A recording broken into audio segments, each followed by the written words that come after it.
What's up? Welcome to a new episode of Movie Schmovie. This is episode number 496. My name is Steve. I'm one of the co-hosts of the show, and as always, I'm joined by Ron. Something mi trabajo. AKA John. Or John, What's on your yes. cup? What's on your cup, John? Like a go-go dancer. Oh, very cool. I like it. Yeah.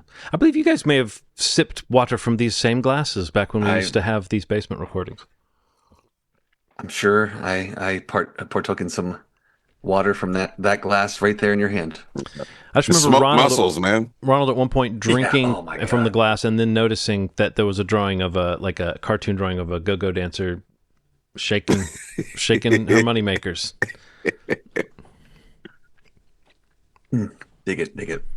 People usually say money makers singular, but I like to think Moneymaker. Yeah. we've all got I at like it. least a couple, right? Moneymakers? Yeah. Yeah, for sure. For sure. And especially a go-go dancer has many moneymakers. You got to feel like, yeah, that's like a value added proposition. You're going to have moneymaker after moneymaker. Yeah, for sure. For sure. Anyway, Steve, as you were saying, It's okay. I like the cup. Sorry. Sidetrack here. welcome to the show, folks. Yeah, welcome to the show, guys. Welcome. Good to see you both. I think we're going to jump right into the required viewing. We've waited an extra week for it, so let's not hold off anymore. We'll talk about my choice for this episode or this week. It's going to be Badlands. This is the 1973 movie from Terrence Malick, starring Martin Sheen, Sissy Spacek. Again, I mentioned it a couple episodes ago. This is always one of those movies where, whether I'm watching a social media post from Letterboxd where celebrities and directors and people are saying their top four, so many people mention Badlands. I see Yeah. Badlands on top 10 lists everywhere, like films of all time type caliber lists. And yeah, it's one of those that I've never seen, hear it all the time. I don't know, just kind of has always fallen off my radar. But yeah, it seemed like a good opportunity, especially when I mentioned it and kind of learned that none of us have seen it. That was a great opportunity for us to all see it. So, yeah, again, I think probably I don't want to speak for both of you, but probably the same feeling, right? Like you kind of see or hear about it pretty regularly. Oh, yeah. A movie referenced quite commonly by a lot of industry people, friends, family, whoever. Like, it's one of those movies that always comes up, right? We've talked about movies that we've inadvertently or advertently pretended to have seen in a conversation or in a passing, just because it's easier Right, to go right. than to get into that. And even on this show, sometimes I feel like, I think I gave the impression that I'd seen that movie. This is one of those movies that comes up that often, or that just gets referred to in that fashion as though we all know what we're talking about here, And so it felt like a real blind spot for me. Like when you mentioned it, I was like, oh yeah, why have I not watched Badlands yet? So Yeah. Steve's making me watch it. It was a great reason to watch it finally. I like when there's movies like that because I could have sworn you saw that movie, John. It seems like Yes, that seems like one I would have seen, especially since Yeah. it's the same year I was born. I try to see all of those. I like to think I'm the best thing that came out of that year, so I have to check out all the movies. no doubt about it. You are. I don't know if I'm better than Badlands or not, but I'm trying. Yes, I mean, yeah, it just was one of those things, and I think my approach to some of these, or more recently, a lot of these required viewings has been like whether it's in my recent orbit and I just keep, missing it, these movies, I use this opportunity on the podcast, which is why I love this kind of segment of the show, is that whether it's one of these all-time things that I admittedly have never seen, or like a couple episodes ago, like my pick for Wasteman, that was like a more recent movies that I just constantly hear people talking about. So if it kind of gets into my head, You mean Black Pantherman? Black Panther, yeah. Well, now, yeah, we'll get to that in a second, or a few actually. But yeah, I don't know. What did you guys think of Badlands? Ronald, you probably watched it most recently, so why don't you kick it off for us? Man, Martin Sheen's a handsome devil. Can you say that? He really is. He Good really is. God. What a good head of hair too. And he's mean, he's got like that physique. Like I've never wanted to be like a big, beefy, ripped guy, but when I see a guy like that, I'm like, yeah, that's the way. In some other universe, I looked like that. Yeah, man, he was I don't think I knew I gotta say, man, like I knew I'd seen him younger, but not that young. And I Right. realized seeing him in motion is kind of the same thing. Like that scene at the end of the movie. He's like, you kick my ass or whatever that weird line was. He looks like James Dean, don't he? Like it's Yeah. just Oh like, yeah, yeah, yeah, I thought that was such a cool line. But it is true. Like he had this. Not only that, he had this charisma that was oozing off the screen. That was like what everybody else was doing, and then him. It yeah. was like he is jumping off the screen. I mean, I, I think there's a freedom in that. He's wired in a way that's so like untrustworthy and weird and it's He's like on his own little trip, yes, and he's yes, just thinking about whatever, and he's going to do whatever. And I yeah, think that anything. the movie is about that, right? I mean, I was really kind of debating like what did I think this movie was about Yeah. after I thought about what it feels like it's about today, and then what it felt like it was about when it came out. And I guess it might be the same thing. There's like a critique of like, I mean, you would think this was a modern critique of the way people romanticize serial killers and true crime and shit like that. This feels like it's about that in a way, the way that people, because there's this like a little, he makes fans very easily, out of people that meet him. And so like that idea of like being obsessed or charmed by an empty vessel, because we know just how narcissistic his journey was over the course of the movie. Like there was very little. I mean, it was really shitty of Sissy Spacek's dad to kill her dog to punish her. That was an asshole move. But outside of like getting vengeance for that act, it was just this meaningless like tour of violence, and it was so sudden, and the movie treated it that way, and I was wondering like, wow, this movie's really low-key about the violence. But then we get to the end and I was like, oh, I think that's wise, because what they want us to notice is like, this isn't like a guy who was doing this in self-defense or for any practical reason. I mean, there's that certain point where you just have to kill anybody that sees you because now they know who you are. But outside of that, it's like it was so casual and flippant. And then at the end, he's being all charming for like the media and I don't know. It was just I felt like that feels like a very modern critique of the way that a certain kind of celebrity and cult of personality still works. Yeah. Steve, are you muted? Yeah, sorry. I thought I just stunned you into silence with that, I was like, with yeah. that observation. No. I was like commenting here. I realized I put it on. I was coughing. I was like, then I Oh. didn't take it off mute. Sorry. No, I feel like that performance. I mean, Martin Sheen specifically. I think I was trying to read about this like last week before we recorded, and it was like he really hadn't done a movie yet, or like had only been in Okay. maybe one or two, or mostly known for TV. I think I was reading, but like. It is like one of those moments where you're watching a performance and just like his cool factor is just kind of off the charts. And I guess it doesn't surprise me, like, even looking at like Charlie Sheen, and I mean, even in moments like of his early film career, like even Emilio Estevez, like just Yeah. that charm that his dad had or that their father had. It's like this is a like really amazing example of like watching him on the screen, because growing up more in the time of Charlie and Emilio, um like that charisma is like clearly from like he gets it honest. Like, they Yes. get it honest, because like it's just all over the place in this movie, and I've seen in other movies that he was in, but I mean, like, this is definitely like probably the youngest I've seen Martin Sheen. Yeah. And like he does kind of play it a little more, I don't know if you guys kind of felt like this, but like it's kind of more subtle. It's more mild. Like the violence, I think maybe you even just mentioned it, John. Like the violence or the aggression is not like, it's not constant in the movie. Like it's kind of matching like kind of how mild a lot of the movie feels, even though there is violence going on around them. Like their romance, their like the road trip nature of it, even like the vistas that you're looking at, like they're very large and vast, but they're like so soft. Like even even the earlier parts of the movie, like some of the cinematography, it almost looks like like kind of melodrama soap opera-y, like the way it's shot.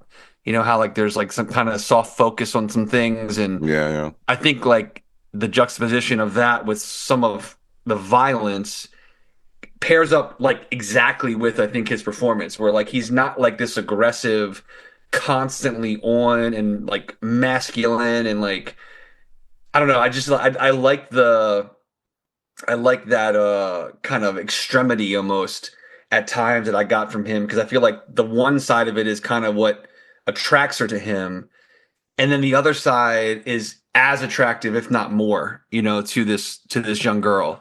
And I think that that's kind of what binds that romance and that kind of blind following that just kind of pulls her along for this, I don't know, this short journey that they go on. But I don't know. Yeah, the standout to me, like obviously they're both great in it, but I mean Martin Sheen, I guess mainly because I really haven't seen him in much when he was just young. And I think when everybody thinks about Sissy Spacek, they think about like something like Carrie. I think this came after Carrie or right after Carrie. But for me, seeing him this young and like again, like the charisma and just like the cool factor with such ease, I thought it was awesome. I also like loved just how weird it was in the sense of like they're building a tree fort, basically like Yeah. like not weird, but like this is how they're hiding. It's just like building a fort in this like amazing, vista that is shot so beautifully. Well, I mean, you're kind of getting at something. I'm having a hard time loading my virtual background. You guys are missing out on a carefully chosen image. No, well, you're getting at something, Steve, that I think I did not know about this movie or didn't expect about this movie, which is that it's kind of quirky. It's kind of dead. There we go. Well, now where am I? But where'd you go? It's like there we go, and there he goes. Here I am. See, look at that. I'm right between them. You right between them. But like it almost had like a Wes Anderson-y kind of quirk to it, which is shocking with the subject matter once it gets really dark. And I mean, again, I'm imagining that's part of the original idea was to present this stuff because it is funny. Like when the line I use is my quote. What's her name? Holly. Is that her name? Sissy Spacek's character? Yeah. Yeah, Holly. He asked her to say something in Spanish for him, and she's like, "Something mi trabajo," but she's got so many lines that are just hilarious, and her narration is very deadpan, and she's very childlike, and you almost wonder.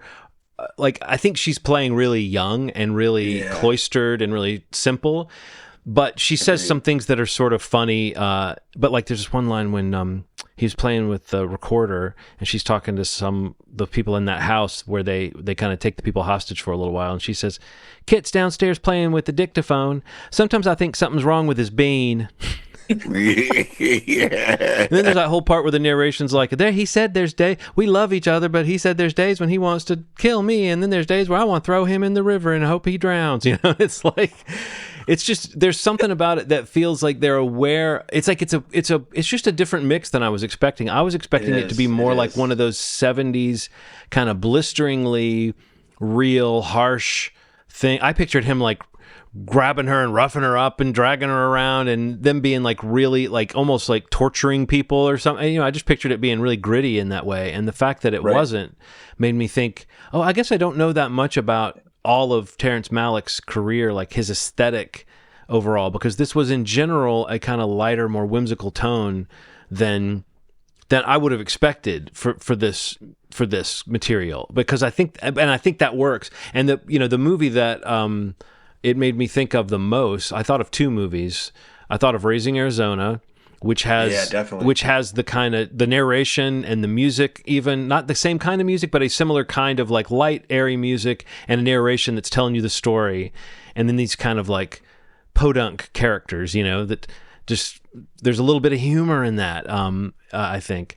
And then True Romance is the other obvious reference corollary, where they even use the music, and I looked it up, and the Hans Zimmer piece for True Romance, where she's narrating their story, is the same piece from this, which is called Gassenhauer. It's by Carl Orff, and I believe that Terrence Malick just had the original classical piece like rearranged for this, but then, or maybe he just used a performance of it for this, and then Hans Zimmer was asked by Tony Scott to rearrange it for True Romance. So I mean, it's the same, And then Cool. I think also Natural Born Killers, more tangentially, but anytime you have like a younger woman running off with an older man and they kill a bunch of people, there's like a little bit of a subgenre there.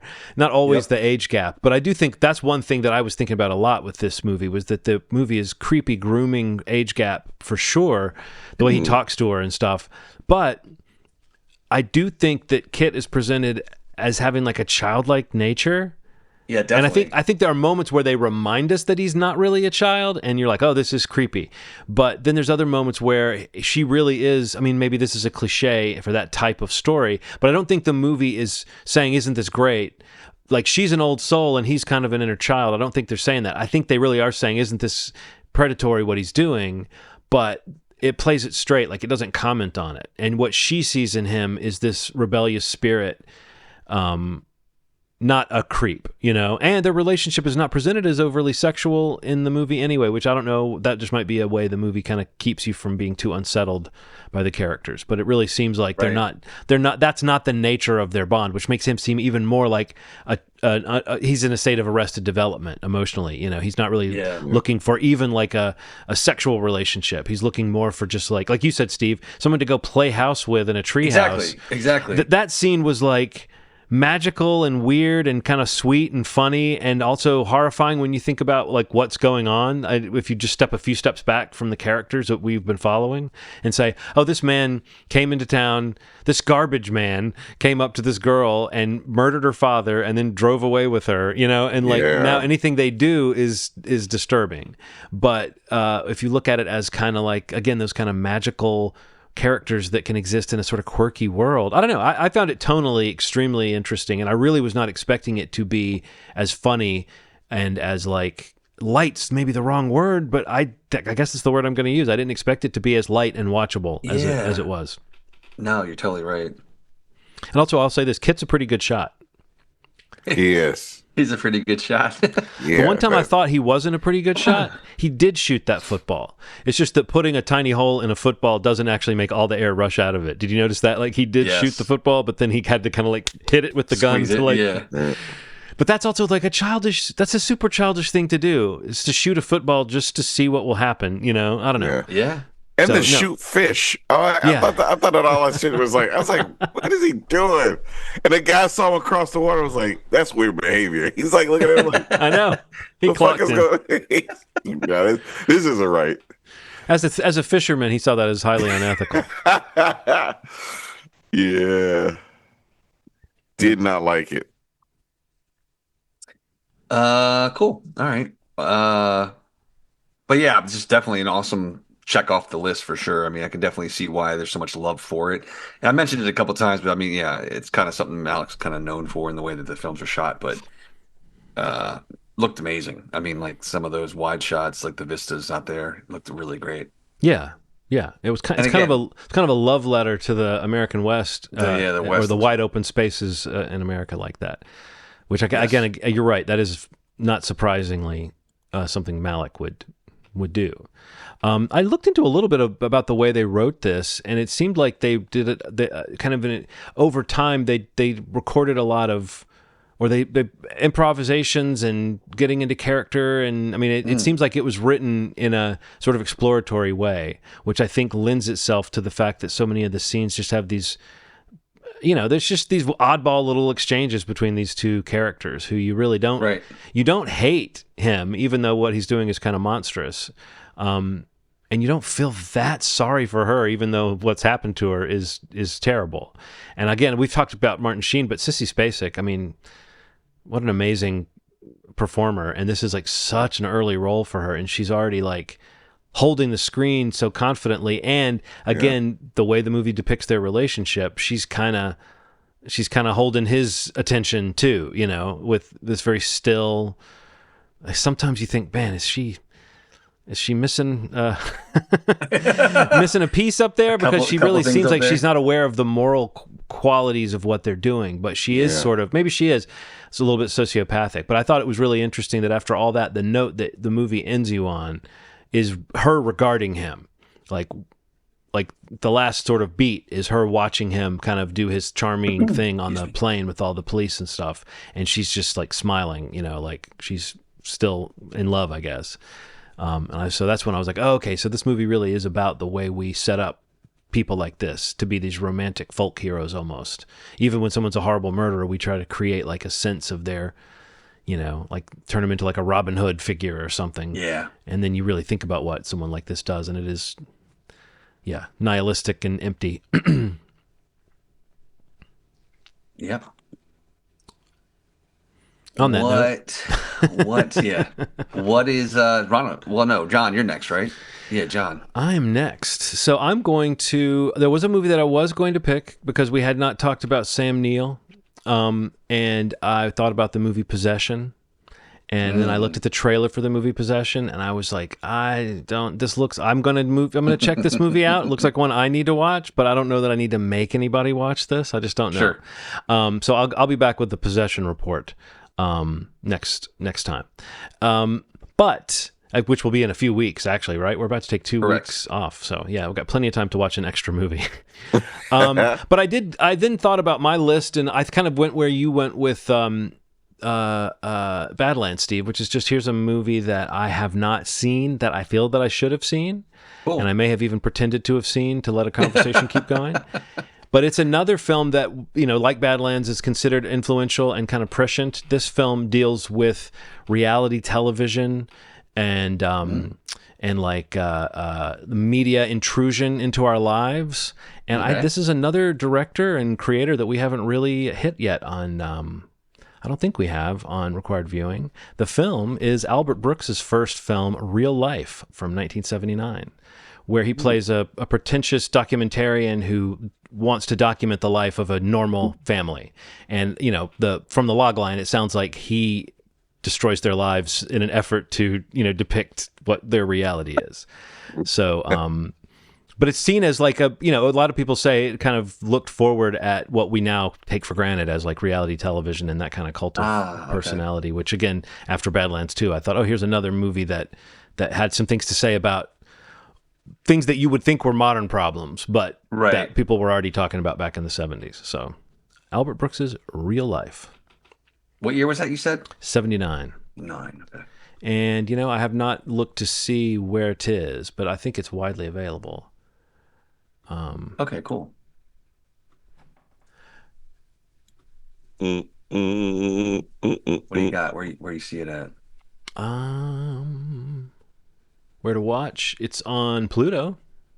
Yeah, it's on Pluto, and it's on all the usuals for about $3.99. Seems to be the $3.99 seems to be the going price for Real Life these days, Steve.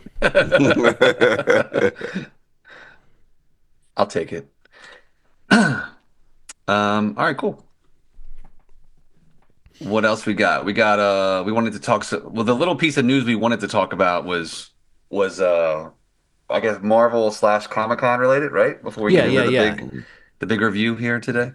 Right, it'll be a nice segue into our big Spidey review. Segue.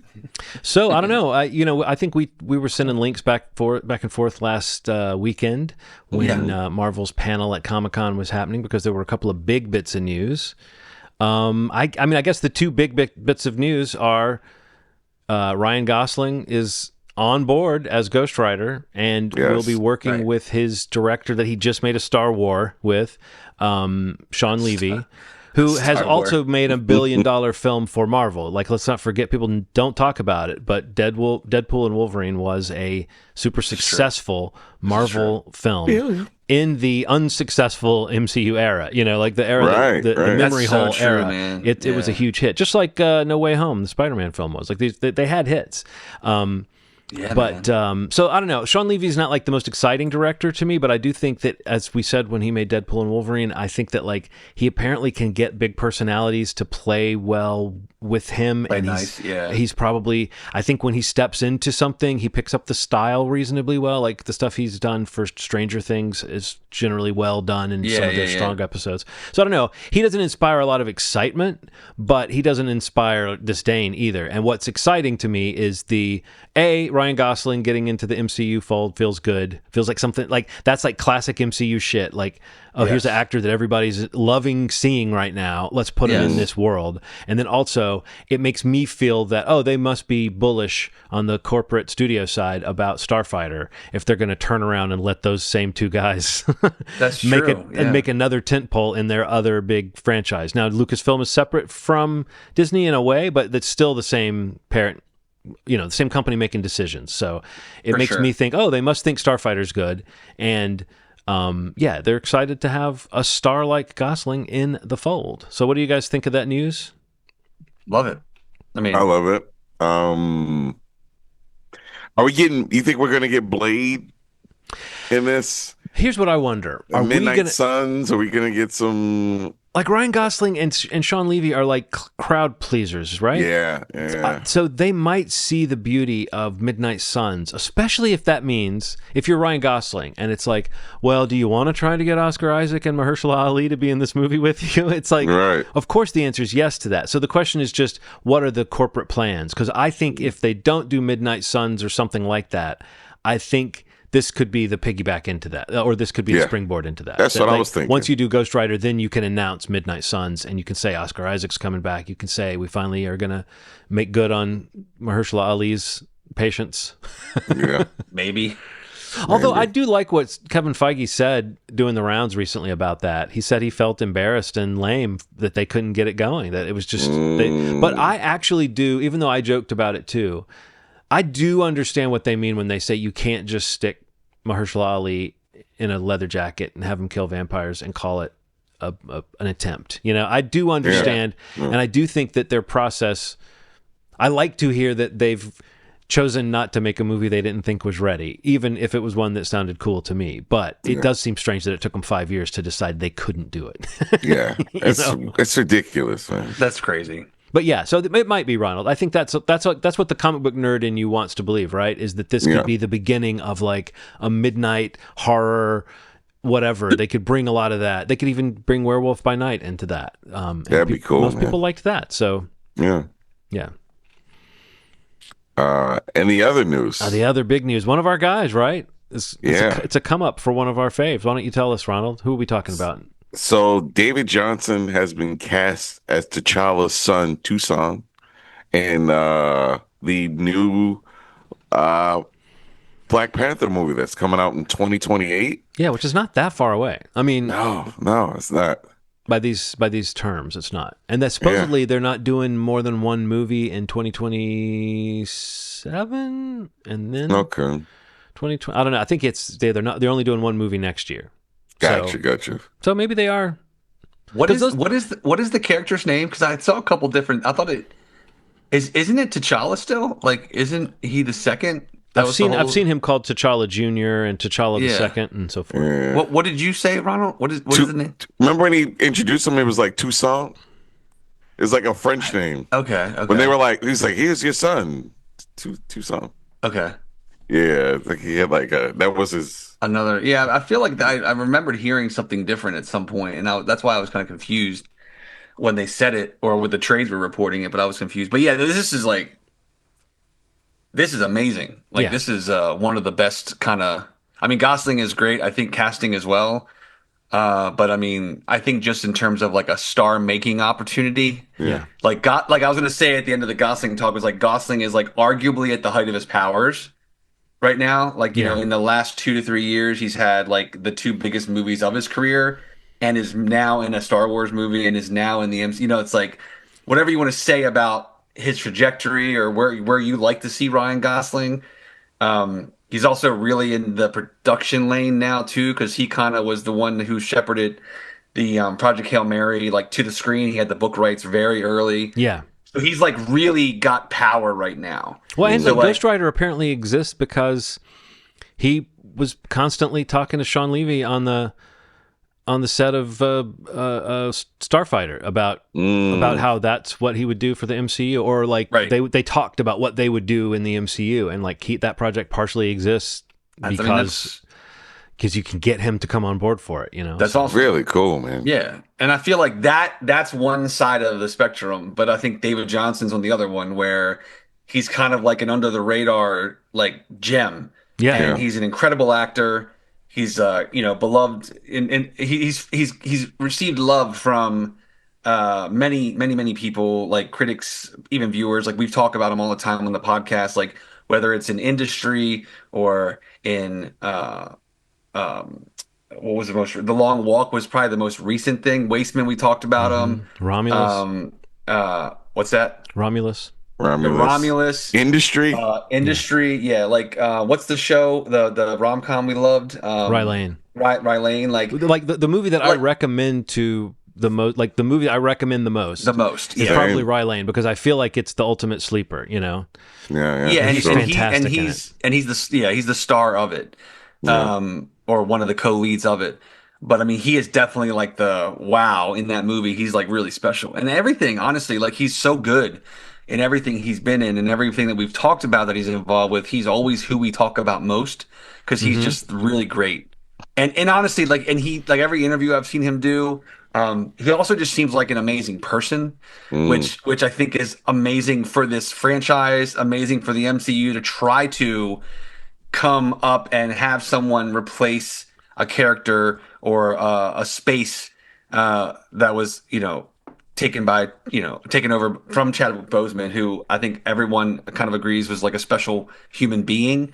Right. That was a and- bummer to Yes. lose him as a Yes. person, as an actor, and to lose that character. It was all Yes. sad. So Devastating. I just think that they really did an amazing job of it. It feels really, really proper and really, really well thought out. Like this guy really genuinely seems like a person that could be, not to be cheesy, but like could be this character's son. Like Right, this right. guy Yeah. No, so is true, like so true. a version. He feels like a version of Chadwick Boseman. But when you think about like how much people love him and everything he's in, and again, if you watch interviews with him for any of the press he's done for the movies he's been in, and listen to anybody he's been with in a movie talk about him, like nobody has anything negative about this guy. Like he's a special guy, and like we love him.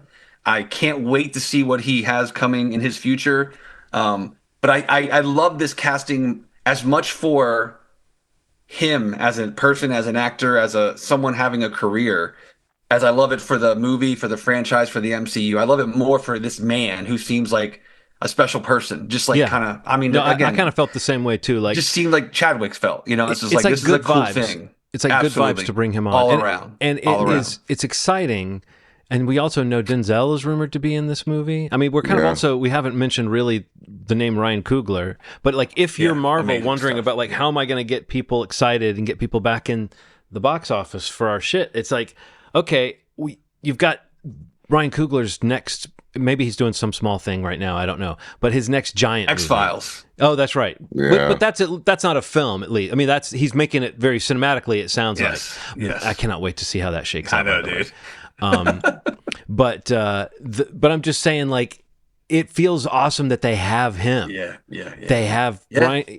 So it's like you've got Ryan, you got the Ryans, you got Coogler and Gosling, Yeah. But I just feel like this shows an attempt to, and maybe even a legitimate way of getting projects on the calendar that people might actually get hyped for. Like after Yeah. all this time, 100% you got to agree. give, and I hate to say it, and I think they know it, you got to give someone a different reason other than just it's the latest MCU to get them hyped. 100%. And Yeah. I think that like, oh, Ryan Gosling as Ghost Rider, that sounds cool as fuck. I'm there. Oh, Black Panther 3 from the guy a post Sinners, Ryan Coogler coming Yeah, back dude. to make probably whatever the fuck movie he wants to make, and then they're Yes. putting in this new rising star that, like we said, kind of Steve, you talked about both of those actors being in the fold. It feels good for Marvel, and it feels like the kind of shit that they did back when they were running the table, Yeah. So I don't know. I just think it's a really interesting thing that seems to put some truth behind that idea that they're trying to recalibrate, because if then the next big shit they have coming up is like X-Men, I mean, I don't care how badly they bungle it, there's going to be intense curiosity about that. That's a movie people are going to want to go see. Just check it out and see what it is. So at the moment they are, I mean, course correcting is a simplistic term for a giant studio. I heard this really interesting thing on a podcast that I've been wanting to mention to you guys, and I'll just take this little quick sidebar just to say this. There's a podcast called Going Rogue that she started going into Rogue One, and like talking about the development process, the script, the editing, all the shit that happened on that movie. You know, like basically talking you through a research-based podcast where she talks through like how that happened, how Rogue One went through like a director change, all these behind-the-scenes problems, and then she does another one for Solo. She really hates Solo, but she talks about the making of it is really interesting, but she goes a little too hard on Solo, and then she talks about Rise of Skywalker in the same way, like how did this movie turn out the way that it did? You know, when she got to the end, she talked about this thing that it was such an interesting thing. She said that and it was based on like interviews with industry insiders and stuff, and what she had gleaned from her process was that franchises that are this successful, they have such a buy-in from core fans. Core fans do not jump ship until it starts to suck. The company is going to keep making it until people drop off. Yeah. So like she said, it's 3 descending lines. First, quality drops off.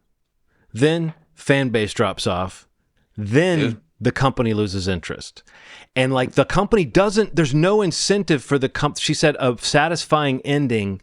There's no incentive for a company to give a franchise a satisfying ending because they're leaving money on the table when they do that. They got to come back for another one. And then like, oh, less money this time. Well, we'll spend less next time. Oh, less money next time. You know what? Let's kill this before it, wastes some more money. It's like, but like basically these franchises are designed to get worse until they suck. And that's when they stop making them, not when anything is completed. I just thought that was such an interesting thing, and it really rang true. That idea of those descending lines. I was like, oh man, that feels almost too accurate. And I think what Marvel has done has seen that, and they're trying to steer away from it. Like I legitimately see, based on the movie we're going to talk about in a minute, and what they're trying to do with this slate, I really do think I think they aren't just fucking around when they say they checked out what they were doing, and they're trying to make it something people can actually get hyped about, rather than just coasting on the fumes of, oh, people are going to go see the latest Marvel because it's Marvel. Yeah. So, is there anything else out of Comic-Con? I mean, Comic-Con. Because D23 is coming up, right? Yeah. The one thing I want to say, not late August. The other thing I want to mention is they did show that other footage from Doomsday, which everyone who saw it says this is the trailer they should have released. Oh, really? Yeah. They said it just had all the character and all the emotion and all the stuff that people thought was lacking from the first trailer. But I think they know they can coast now on people talking about. I mean, they don't need to really. Like right now, Spider-Man's out. They don't need to do anything else. But they're going to have to get on that soon and turn that tide of people who feel Luke on Doomsday. But I thought that was interesting that they did exactly what you'd think. Oh yeah, the people that went to the convention then saw a much better trailer than the rest of us did. Which I don't know. Do you think that's smart, Ronald? Like, do you think milking it is smart, or do you think they're at a point where they need to show, like, that they should have released that trailer? The thing is, fans can be rough, man. Like, I think we're at a point where it's like show and prove at this point. I think one of the things that I've hated is how insider baseball movie talk has become, where we're talking about how people talk about budgets and how something's not meeting a quota, but fans have smartened up, and I do like some of the kickback that they do when something doesn't feel good. You know what I mean? If it's like, this doesn't feel quite as good as it felt before, because it feels like they're not showing. They got to give us something, not just I think showing old X-Men wasn't the move. Not compared to maybe giving us a couple character beats or a moment or two. Yeah. Like apparently the footage they showed at Comic-Con connects, like has Reed Richards and Sue Storm saying things to and about Victor Von Doom. Okay. Which is like kind of missing. We don't really have that. And also like supposedly the scene with Doom stopping Thor when he's jumping, like that's extended a little bit and is supposedly more fun and more interesting in the cool. thing. So I don't know, like But I mean, do you think that it's like, well, their marketing strategy is probably get people talking, get people, like I said, now they know that he's doing the Dracula voice, like all these different things, like people have to get used to it. Now the next time they reveal a trailer, they can do it with people already having been softened up a little bit. Yeah. The only reason I said the X-Men thing is Deadpool satiated that need. I mean, we saw so many people in that movie. We've said goodbye to those characters 2 or 3 times already. Yes, and they did it in a cool way. And it's like, oh, they're back. Oh, remember this guy? It's like, but I do like that Gambit had a super cool staff sort of move. I mean, like there's things that look really cool in this movie. So it's not that. It's not that I'm not going as hard on it as I used to go hard on some of that stuff because it does look good. But I think they're playing with a fine line where fans can turn on this. Yeah. And I think they need to pick up the pieces. Yeah. Well, let's get to a brand new day. Do you think they've picked up the pieces for the latest Spider-Man entry in theaters now? Are you asking me? Yes. Here's our messy segment. pieces. They're messy pieces, but messy doesn't mean bad. Sometimes messy can be good. I watched a messy movie, a movie that felt like it had to do a little more heavy lifting than before because it feels like it's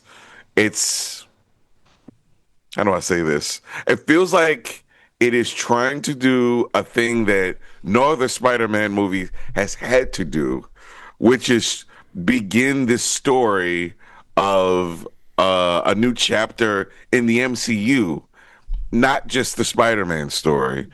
And because of that, feels like I have a lot of heavy liftings being done. The last 2 Spider-Man movies, the reason why I didn't love them as much as the beginning ones is because it juggled so many things. Did it do it terribly? No. But it juggled things in the way that the prior Spider-Man series did, where it was like 18 things happening and it was like trying to juggle it all.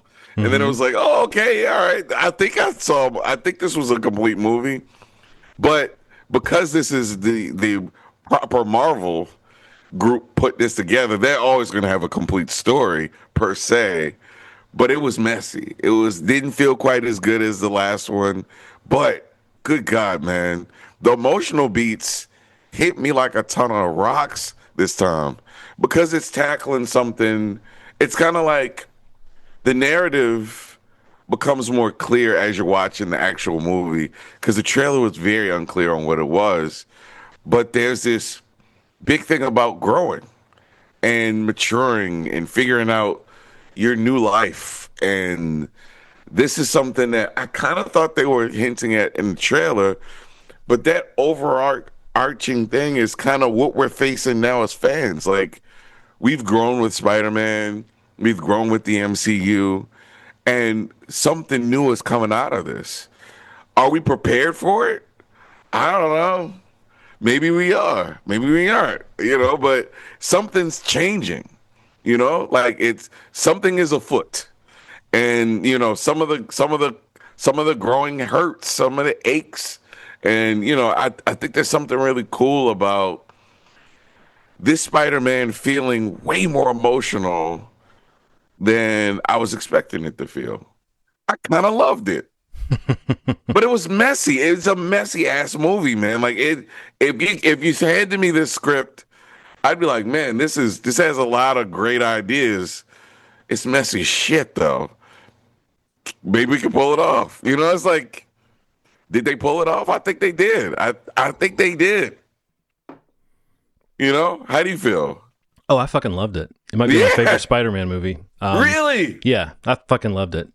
Your favorite Spider-Man movie? Might be my favorite Spider-Man movie. Yeah. More than Spider-Man 2. And Spider-Man 2 is the only one that I am saying, okay, that has to be the one to beat. Yeah. And I said to Henry, I'm hot on this because I just saw it, but I loved it. Like I started a little ticking clock in my head when I'm starting to like a movie, any movie really. But the bigger the movie, the more invested in it.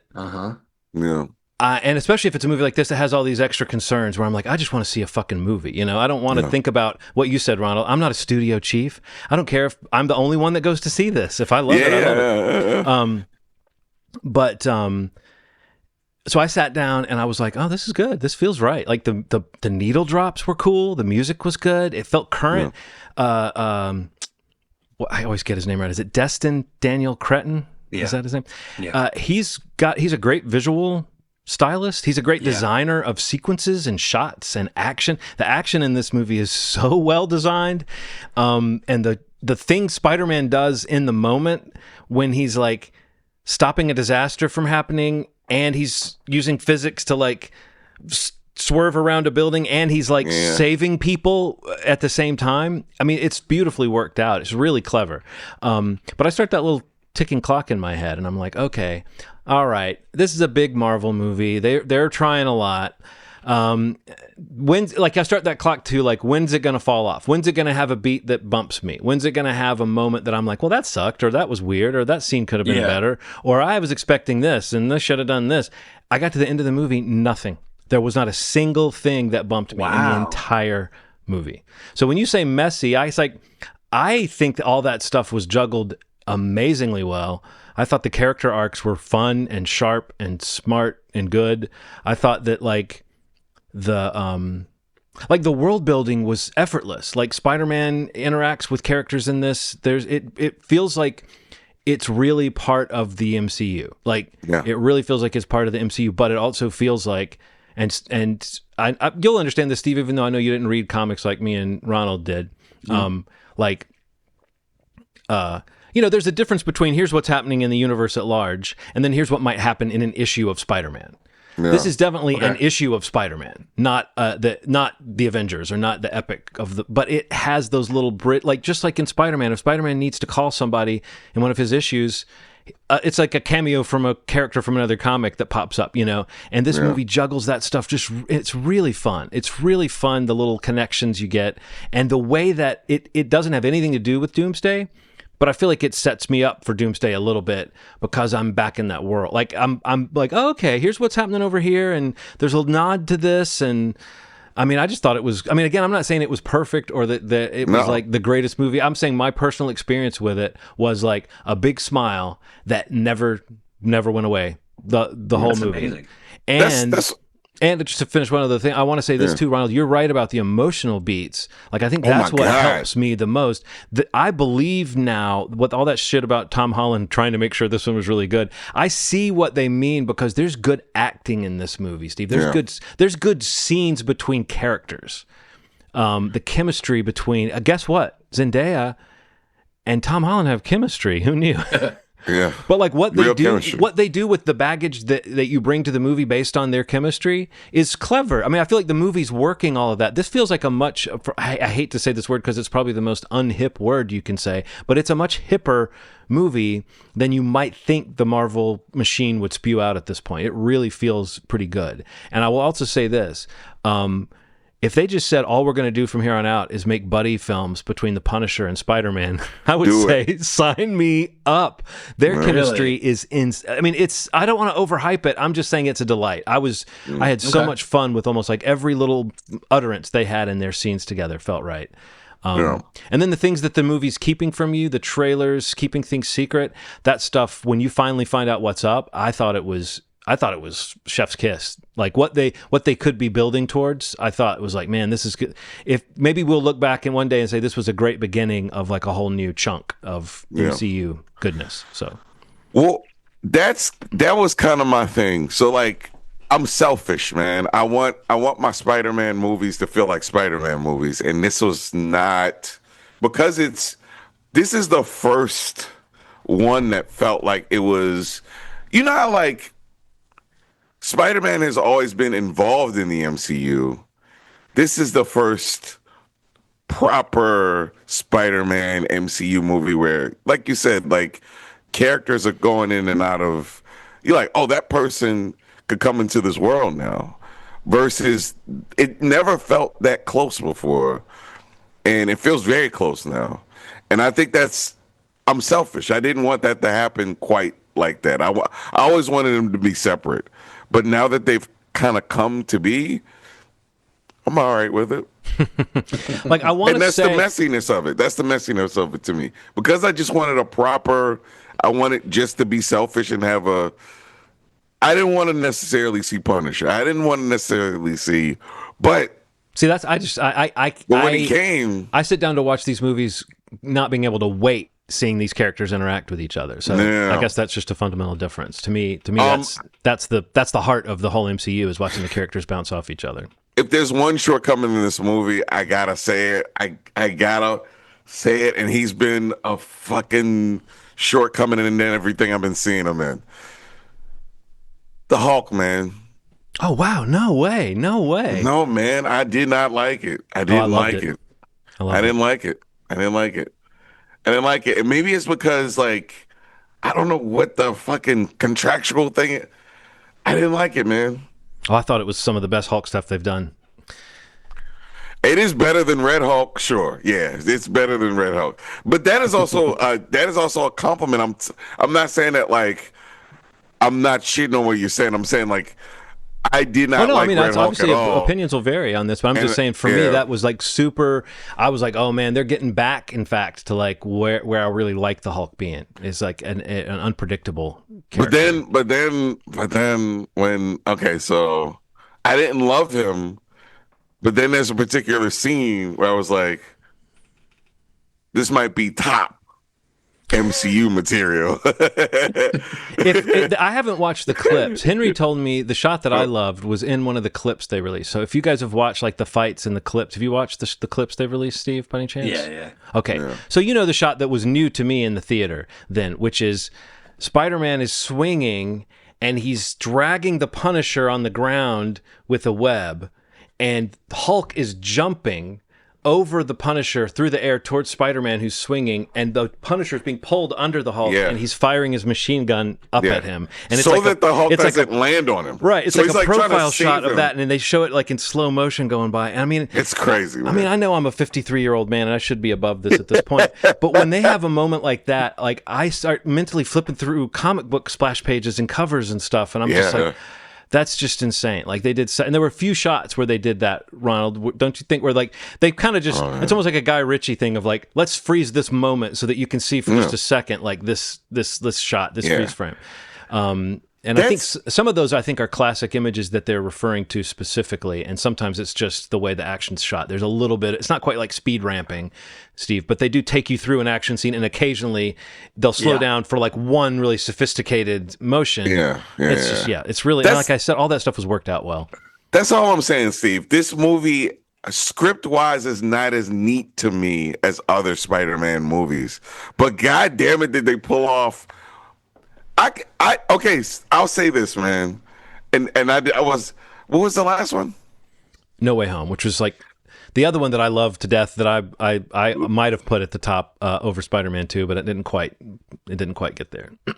Yes, but incredible I love that movie. But that one has like the multiple Spider-Man interaction stuff. It's just some of the best stuff they've done with the character. So it wasn't even like action stuff. It was like the backs cracking stuff. Like I love that kind of stuff. But I'll say this, man, like what they pull off in this movie really rivals that and probably exceeds it because it's the beginning of something new. We've seen Punisher already, and he's in this world, and he's a little different, but he's the same. But you can believe after this movie he might be different.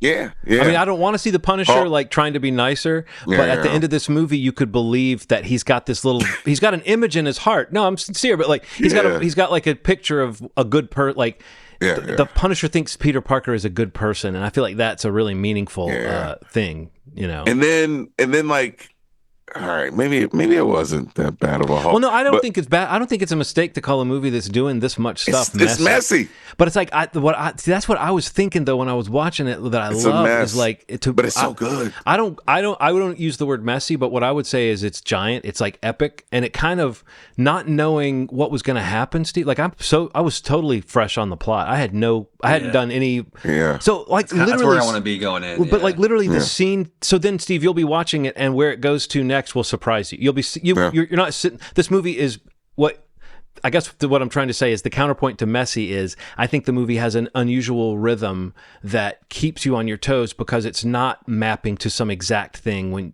And when you actually find out what's up with the villain and what's going on, it's like so thematic to what Peter's going through. That's just really good storytelling, you know? So, and what they're introducing in this movie can be something really like, again, I think that for the MCU, there's a lot of potential that they don't need to lean on the old. That's why maybe that Doomsday trailer was sort of leaving people flat, is because it really feels like that's a very backward looking trailer, you know, trying to get us excited about people that we've been watching for 10 years plus. Yes. And this movie is attempting to maybe jumpstart something different. Yeah. And then we saw, it's not like, if we didn't have Deadpool, I promise you I'd be a lot more excited about it. But we literally saw a movie that was really doing it because they hadn't gotten a proper send-off in a cool way. And they got one. And now they're like, you know what? Bring them back, baby. Well, the one thing we don't know cool. is how much they're going to do that we didn't see, because they didn't bring back, like, these are different character sets. I mean, I'm just happy for James Marsden. I just hope James Marsden gets some cool stuff to do. He said that he did, though. Did you see that interview where he's like, there's some redemptive quality to this thing? Like, I'm excited. I'm excited to see what that means. Well, that's the thing that supposedly was in that Comic-Con footage, was that after knocking Thor, like after stopping Thor, he kind of flicks him aside and Thor goes flying, and then Doctor Doom uses some kind of power. He rises, he like raises up a bunch of sentinels that rise up behind him, like comic book style, you know, giant robots. What? Yeah. That sounds crazy as hell. It does sound crazy, but people who saw it said it was pretty cool, and it's like, but everyone who saw it basically said that they should have put that out. So I don't know. Maybe once Spider-Man hits, they'll come to their senses and they'll get us invested in Doomsday again. Because I mean, I don't know. The Russo brothers, I don't think, are quite as good with like action as Cretton is. But I think we know they can handle a lot of characters if the script is good enough. So there's reason to be hopeful about that movie. But some part of me is more hopeful about the kind of what you're talking about, Ronald, even though I thought this movie was a Spider-Man story with like guest characters. But the sort of character-based movies might be more where it's at than the giant epic crossover events, you know? Yeah. But I don't know. Yeah. I'm not saying I didn't like it, man. I fucking loved it. I'm just saying, like, I just watched them all, and I was like, it's fucking, the emotion in this movie, spectacular. It tackles just a ton of shit versus the other ones, and I think I'm ready for it. I'm ready for whatever the fuck. Is he coming back? Yeah. Is he okay? He's supposed to be in Secret Wars. He's supposed to be in like solo movies. Is he gonna? I'd heard that this was intended to be a new trilogy. Okay. And he's alluded to the fact that they have a plan for him, you know, handing the baton to somebody. He really wants Miles. The studio doesn't want Miles in live action until Spider-Verse is done, though. So there's like, it's one of those corporate pieces have to fall where they may, and there's no reason for them to announce exactly what they intend to do, you know? So I hope this isn't like a Batman versus Batman thing. I hope it's not that long of a... I don't think it will be, but you know what Tom Holland also said in an interview that I thought was kind of funny to hear now is that like the plan on Sony's part was definitely to bring him into those Morbius, Madam Web, all that shit. And he said, but luckily, I'm paraphrasing a little bit, but he was like, luckily I wasn't forced to make any movies I didn't want to. It's Morbin time. But I mean, like, I don't think anybody knew that was going to be such a failed experiment when they announced it, but it definitely, not one of those movies made the case that, you know, we should make this the next big Spider-Verse thing. But Sony could have, I think contractually, he would have had to make whatever Spider-Man movie Sony put forward. I don't know if you remember, there was such an outcry when that hit that like Sony was like going to maybe part ways with Disney and they weren't going to be that was those movies anymore. And then they changed their tune immediately. Yeah. I remember that. So and But no, I think that at least there's supposed to be another one. But, Tom Holland, who knows when he says in interviews what he's saying, because, they supposedly don't tell him some things because he can't keep his mouth shut. But he said he has no idea what's happening with Secret Wars. But the end of this movie sort of, like, with the Spider-Man will return, it's like the next movie he's supposed to be in is that. Yeah. Did you see the post-credit? Yeah. Okay. Yeah. If you guys want to go into anything spoilery, let's give Do a you want to talk warning about any if you wanna spoilery do stuff, Ronald, before we... No. You think we covered it without hitting spoilers? I think we kind of did.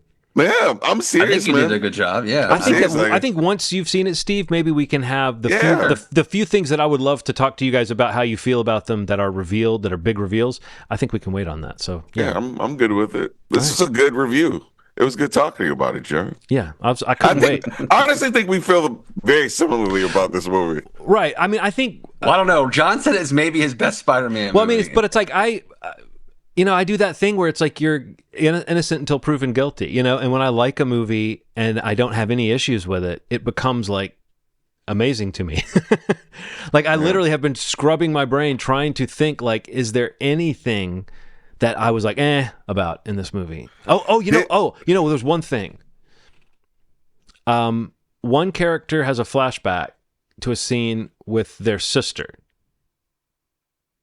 sitting on a park bench. Yeah. That sister's hair was chopped.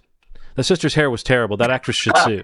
It was clearly a wig. I was like, what the Well, fuck not even a wig, though. It's like you have one character who has like beautiful flowing locks, and then the person sitting next to them that's supposed to be their sister has the worst, like, it's just like the worst hair I've seen in a film in the last 20 years. No, I can't. When did Scream whatever come out with Courtney Cox's bangs? It's the worst on-screen hair since Courtney Cox's bangs in that Scream movie. No, but that was honestly when I was leaving. That was the only moment that bumped me. Was like, man, why is that? Why did they do her wrong? Especially because like that person's hair scrunchy is a plot point later. Yes. So it makes you think about how bad her hair looks. Yeah, it was wild. That was wild as shit. I'm like, what the? I did when that scene happened. Okay, with the action scene we're talking about with the, well, I went, oh boy, like Mickey Mouse, oh boy. Yeah, I did a couple of times. I did like a shifting in my seat. I did a little bit of a Steve. Steve, I kind of did. I did like a like I was like the sit-up. I love the sit-up. I first discovered it when we saw Avengers. I was like, oh, you have a thing where you like, yeah. It made me so happy. Yeah, it's a tell. Now, there were maybe 2 points where my little I did my little geek shake where I'm like hitting the armrest. Yeah. Where it's like if it were real life, I would probably be grabbing the person next to me and saying, "Did you see that? Oh my god!" There was somebody when they showed the flashbacks of the friendship that they all had. He went, "Oh god, oh god." That was very emotional. It's like clearly crying. No, there were some big feels in. Yeah, I mean, that whole thing of, because Steve, it's not just the sacrifice he made at the end of No Way Home. It's also the fact that time has passed. Yeah, and so like there's a whole alternate life he would have been living that he hasn't been living, and it's just like the movie really questions that, though, whether he needs to do all that. Like, I think that's a really cool. These movies are always good at like poking at some aspect of Peter Parker's personality, and saying like, should you really be this way? And a movie about growth is interesting because so much about a franchise we don't want the status quo to change that much. But I think this movie does a good job, don't you think, Ronald, of like advancing that greater story without putting everything back where it was? Like this is definitely in the fallout of the spell that erased the memories of Peter Parker, but it's not about reversing that. No, the movie's not about man. Undoing that spell. It's about like how do you move forward? I thought that was really interesting. So very mature subject, man. Yeah, and talking about mature, Tom Holland is getting kind of beefy. There were a few shots of him in that suit where I was like, he's not scrawny enough to be Spider-Man. Yeah. I think that's why a certain someone did a certain something in the course of the movie. I'm gonna have to think about what you mean. Yeah, spend time thinking that with her. Yeah.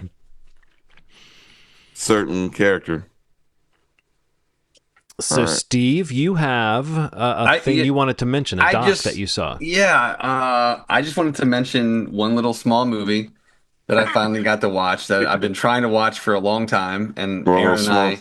it's small. It's about a big topic though.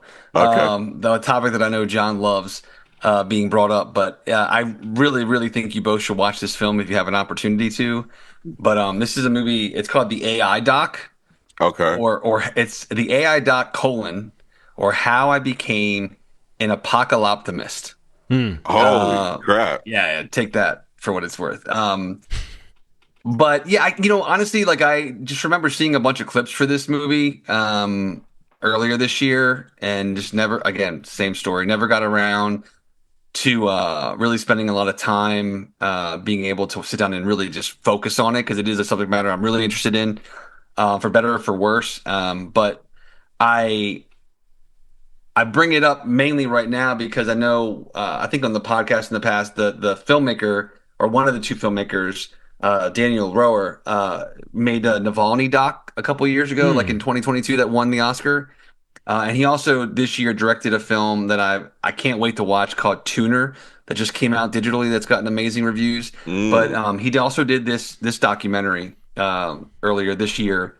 But this is basically kind of a midlife crisis situation where this guy and his wife make this doc, and he's trying to learn about AI, and he's got a bunch of talking heads in the picture, um, from advocacy standpoints, from the actual companies building the AI, the agents, the machine learning models. But basically, like, he's framing it around like wanting to know what the future of his unborn child can look like. And like that's his motivation to try to understand it, and like how will my kids' world differ from mine and yours and anybody that came before this. Um, but yeah, we both watched it and we're kind of blown away by it. I thought it was incredible. But it's really trying to talk about it from all angles, uh, in terms of controlling it, legislation, geopolitical elements having to do with it, and just all that kind of stuff. I just think this is a thing that is happening and is going to continue to happen, and I think impact us all in ways for better or for worse, whether we want them to or not. It's just everywhere, and I Mm. think that is a pretty relevant and timely film. But it's on, again. This one I think was $5.99, not the $3.99 point that John mentioned earlier, but it was a couple bucks more. But A little again, upscale. yeah, it's a little more recent. It's got that more recent surcharge. But yeah, it's a really interesting, engaging, entertaining, fast moving little doc. Again, the AI doc, or How I Became an Apocalyptimist. Wow. Definitely worth checking Okay. out. Cool. Top three Spider-Man movies, Ronald. Parting thought. Hold on. Of the Tom Holland ones? Just all of them. Of All all. Spider-Man Oh movies ever. shit! I'll Don't go ahead do and, this. I'll to go ahead me. and throw mine out. Because when I think about like what if this one isn't the best one, because I'm a 10-year-old coming out of a movie saying it's my favorite movie ever, which I'm not saying that. I'm just saying best Spider-Man movie. But I think actually my list would be Into the Spider-Verse, Spider-Man 2, this movie. That's my So top three, three. two, one.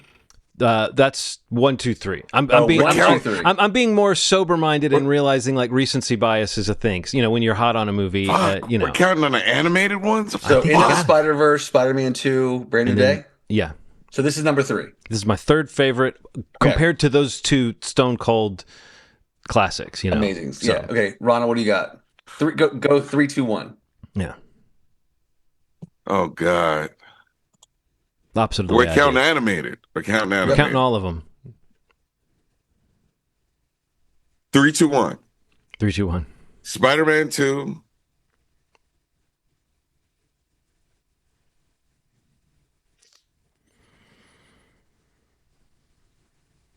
Oh shit. And then both of the Andrew Garfields. Spider-Man 2. Fuck. No, I'm not even gonna. No, take that off. Take that off. Because if. Oh, I know what it is. I know what it is. I have to figure out. Uh, I'm sorry, I didn't mean to do this to you. no, it's cool. It's cool. I'm glad you did it. I was going to ask this before we wrap that segment, but I didn't want to stress him out too Okay, much. okay, okay. But I'm Okay. glad you went for it. I think I got it. Okay.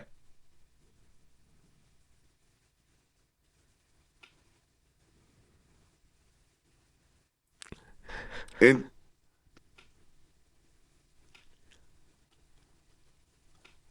Coming in at number 3. Far From Home. Coming in at number 2.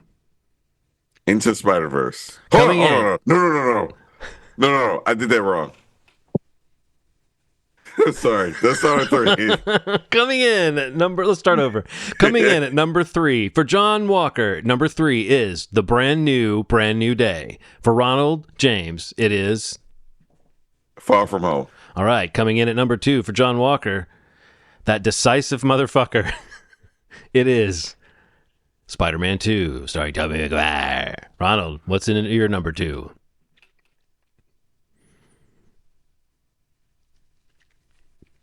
My number 2 is this one, the new one, All right. Brand All right. New Day. All right. Coming in at number 1, John Walker says he loves Spider-Man 2. Or no, Into the Spider-Verse. The animated film. You got me confused, Ronald. You're Now, right. what's your number 1? Into the Spider-Verse is All my right, cool. favorite. Okay. Into Spider-Verse is my favorite. Because if we're talking about, what I realized was I like Far From Home better as a story. I think what they're doing in that movie is so fucking cool. Far From Home Far From Home. with Jake Gyllenhaal. Yeah, I love that one. I love that one, man. And you think those two are better than any of the Sam Raimi Spider-Man movies? I'm just pressing a little bit here because you started your review off by saying it was because I didn't know we were including the animated ones. what? Well, I'm saying just of any Spider-Man movie. So you just basically confirm that this is your favorite live-action Spider-Man movie, as you started by saying it was a bit of a mess. I'm confused. I gotta be blunt with you, my guy. I'm confused. I think You just set this film with that review that you kind of slowly came around on as the best live action Spider-Man movie. I think I said those in the wrong order, but those 3 are in it.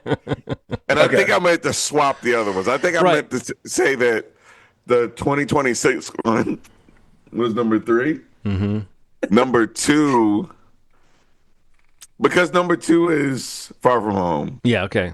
And then That's what that's your favorite one. Yeah. That's my favorite one. Live action. Got it. And then Into the Spider-Verse, we both have as our That's why I was like, favorite. I should have swapped those out. That's why I was like, why is he saying this? And why do I feel so crazy? I don't stand on that. I was like, what, that opinion doesn't make any sense. That's why I meant to swap them. Yeah. Okay. So 3, 2026. Yes. Same. 2, 2019, because I love that one. Mm-hmm. And then 1, yes. Okay. Yeah. So for sure. We're more alike than I it thought seems. I thought that No Way Home would be a lot higher for me, but what I realized was like I like the spectacle of it, but I really love the story of Far From Home a lot better. There's something about he finally gets a friend, and then his friend tricks him the way that he does. Like I think there's something really cool about that because it shapes everything after that. He starts to like feel differently about everybody. Yeah. After that, No, I feel like that's like a sleeper. That's like the MCU equivalent It's of a such sleeper. a sleeper, It's like man. it was a huge movie, but it's people don't talk about the events of it that much. But I do think Yeah. it was a really well done movie that I think I might even enjoy more now if I watched it, because when I watched it at the time, we were coming down from the highs of Endgame, right? Yeah. Okay. And it had big stakes. He exposed him at the end of the movie. It had a lot of weirdness Yeah. to it. You're right. That was a Yeah. So I like that one a lot. Sorry about that, Steve. Because I was like, why is he making his face? He seemed really like, what the fuck is... I was so confused. I don't understand. Steve wanted to let it slide, but he couldn't. Yeah, he was like, he's I like, can't. I gotta something. say something. I'm so confused. No. That's what I remember meant. these things, and I'm like going to No, always I'm remember glad you this. did. I'm glad you did. No, Because I when- really meant to reverse them. Whenever one of us does that, we have to remember, like, we're speaking for the listeners when we do that. Like, if you're like, hold on, I'm sorry, buddy, I'm confused. there's people listening that, you know what I mean, Yes. like that, and you know when you're listening to something and it's driving Yes. you crazy, it's like, was no one going to Absolutely. call him on that and ask him to explain? So no, we should always be good about doing that, because No, you know somebody out there I, is screaming at their earbuds. I stand by it like blue magic. Number 3, 2026. Yeah. Number 2, Far From Home, and number 1, Into the Spider-Verse. I Got stand it. by that list. We got it. Yeah. Yeah, for sure. I think I spoke my list so confidently that I don't need to keep. Yeah. I only got I more wouldn't speak confused. it again anyway, John, because Right. you might mix them up. No, it got confused. Got confused. You No, got but it's like, number- but Into the Spider-Verse and Spider-Man 2 are those two that it's like you're always thinking, well, these are probably the two that I think are the best ones, like overall. But I love all the Tom Holland ones. So like I'm always Yeah, me thinking, in a way, he might be my favorite Spider-Man. Yeah, I mean the batting average for the Tom Holland ones are probably Yes. average a slightly higher Yeah. than maybe Toby, but I don't know though. But you know, then the Spider-Verse average is pretty high though too. Yeah. Yeah. I would have had Toby in there if the animated ones weren't included. But you put the animated ones in, those are perfect movies, man. So then that would have been Spider-Man 2, Brand Yes. New Day, Far From Home. Yep. Okay. It would have knocked. Yeah. Yeah. Dang. Okay, I got you. Yeah. Okay, I like it. I mean, What about I can't you, wait to Steve? see this movie. You haven't seen the newest one, but what are your? I haven't what are seen the your- newest one. No, I mean, I think, um, I mean, I got to be honest with you, man. I think I probably like the Spider-Verse movies more than like as movies, Yeah. probably more than the Tom Holland movies. So I mean, I think those two and Spider-Man 2 are in mine. Mhm. Probably like it's probably a cross into Spider-Man 2. I don't know, or something like that. But I mean, just thinking on off the cuff, I mean, I feel like of the ones I saw, I probably liked No Way Home the best. Again, because of the spectacle, and to be blunt, because I got to see Toby again Yeah. as Spider-Man, because like that's kind of my Spider guy Right. growing up. But I mean, I think that the Spider-Verse movies are just really special, and like we Yeah. talked about them a lot on the podcast. But like They're important. Like they're very, yeah, dude. So important and so different and so just so exciting, man. Like there's a vibration to those movies that I think that maybe only one or two of these live action movies even get close to. And it's Spider-Man 2 and No Way Home for me. I mean, like Yeah. those Spider-Verse films just I think are on another level. But yeah, I can't wait to see this though. I mean, me and my buddy are super pumped, and I'm seeing it with a friend who's going to be in town this weekend. So part of the reason I'm waiting, and we're both huge Spider-Man fans, and like we're all decked out. We got the popcorn stuff and the buckets and the cups, and we're ready to go. But awesome. I'll report back with the list when we record Yeah. when you guys are back from vacay. Cool. You've got Ronald. It took him a couple minutes to get his list in order. Steve, you've got almost 3 weeks. I have plenty of time, guys. I'll take care of it. It'll be ready for you. So yeah, on that we will be back, and there's gonna be 2 week gaps. We'll be back in 3 weeks. But yeah, in the meantime, you've got plenty of time to get with the required viewing. I'm blanking out your pick again. Real life. Real life. Directed by Albert Brooks. And moviesmovie.com is the website. You can go there to subscribe to the podcast, listen to episodes, jump into the socials, or you can go to youtube.com/moviesmoviepodcast to do the same thing, really. And also, it's got the added benefit of being able to watch the videos.